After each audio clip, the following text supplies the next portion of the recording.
ഇതാണ് കൊയിലാണ്ടിയുള്ള എൻ്റെ വീട്. കൊയിലാണ്ടി പന്തലായിനി റെയിൽവേ സ്റ്റേഷൻ്റെ അടുത്താണ് വീട്. ഇവിടെയാണ് ഞാൻ ജനിച്ച് വളർന്നത്. എല്ലാവരും ചിലപ്പോൾ കണ്ടിട്ടുണ്ടാവും, എല്ലാവരും കേട്ടിട്ടുണ്ടാവും. കല്യാണ സമയത്തെല്ലാം കൊയിലാണ്ടി സ്വദേശിയാണെന്ന് പറഞ്ഞിട്ടുണ്ട്. അപ്പോൾ ഇവിടെയായിരുന്നു, ഒരു സാധാരണ കുടുംബത്തിലാണ് ജനിച്ചത്. പിന്നെ ഞാൻ ഒരാളെ പരിചയപ്പെടുത്താം. ഐനോസ്,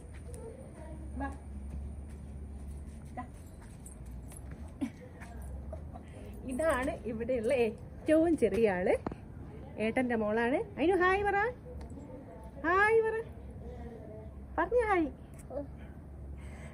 ആള് ഭയങ്കര പാട്ടുണ്ട്, ഡാൻസ് ഉണ്ട്.